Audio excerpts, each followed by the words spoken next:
What's up everyone, it's Duncan from overlandjournals.com. Australia is the driest continent on the planet, and I live in the state of South Australia, which is the driest place or driest state in the whole of Australia. So keeping hydrated when we go overland is extremely essential.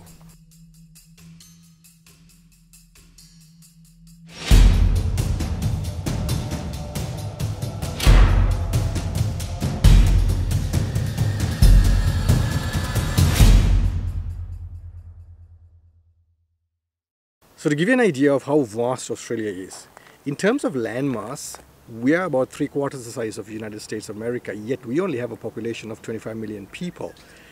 Now, of that 25 million people, about 90 to 98% of them live in the big cities, which are scattered around the coastal belt.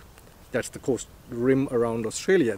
That leaves the entire central Australia, Outback as we call it, for exploring. So from Outback enthusiast point of view like myself, brilliant. We get to travel into remote locations far away from civilization, which we thoroughly enjoy.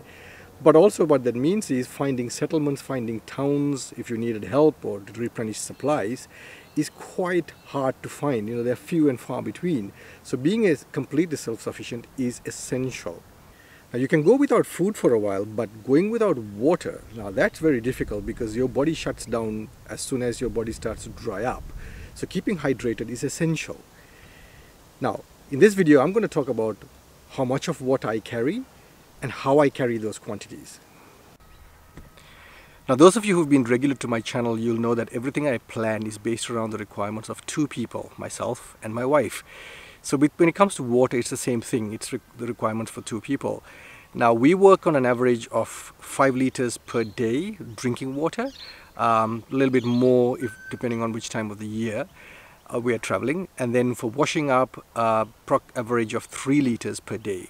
Now we try not to take showers every single day, maybe every second day, every third day, depending on how remote we are going and how difficult it may be to find replenishments of water.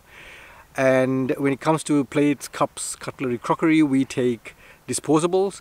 That way we don't have to wash up after meals. Now some of you might wonder, how do I deal with the garbage buildup if I'm taking disposables? Well, I'll do another video another time, and I'll talk about how I manage my garbage. Now to how I carry all these quantities of water. Now, there's two ways I carry this water. So back here at the back of the 4B, I've taken the rear seat out and I've installed this water bladder. It carries a total capacity of 85 liters. Now one of the reasons I went for a bladder instead of a fixed tank is, first of all, obviously the cost, but more than that also it's very easy to install. It just hangs onto the cargo barrier at the back here, and I can have it installed in under 10 minutes. And if I wanted to remove it for some reason, also under 10 minutes I can have it removed.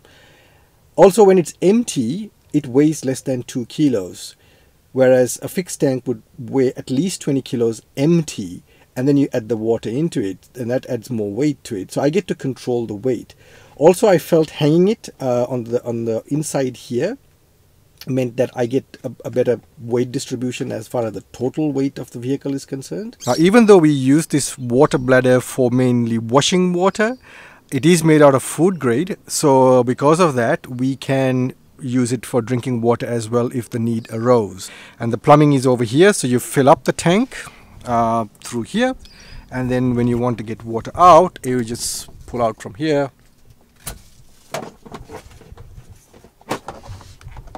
And there you go. So you got the tap. It's not full now, but you get this water supply coming out. And now for the bottled water we carry, and that's at the back of the 4B over here, and they all sit at the back here, and I can carry up to a total of 12 dozens of these half-a liter bottles. So between the water bladder and the bottled water that we carry a total capacity of about 160 liters of water. Based on our averages, which I talked about a little earlier, that gives us about 20 days of water supply. Now, depending on where I'm traveling to, there could be places where water supplies are available.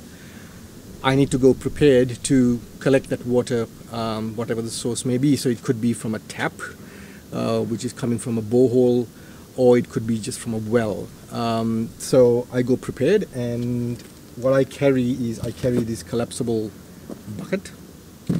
I also carry this 10-meter water hose, which has plumbing on connectors on either end, and I'll tell you in a minute why I have those connectors. Made out of food grade material. Also made out of food grade material is this siphoning hose, also with a connector at one end, and a jig, I think that's what it's called, at the other end, where you shake it long enough, it creates that siphoning effect, and then I can get the water into my bladder. Now, to get the water really cleaned up, because you never know where the water is coming from, I carry one of these inline water filters which I got from a caravan shop, and this is where the connectors come in. So this just basically connects onto that, and this end then goes into my bladder, and that end goes to the tap. If I'm getting it from a bucket, then it connects to this, that end goes into the bucket, and then that end goes into my bladder. So that way I get my water filters as much as I possibly can, and then once this has done its job, I also drop in a couple of these water purification tablets which I carry in my car all the time, so try and get it as safe as possible. So wherever in the world you may be overlanding, and whatever type of overlanding you may be doing, keeping hydrated cannot be overemphasized. So I hope you found this video of mine useful. Please do give it a thumbs up if you liked what you saw. Please do subscribe if you haven't subscribed already. And please leave a comment behind. I love to hear from you guys. I love sharing information with the rest of the overlanding community. So until the next video, bye for now, and thank you for watching.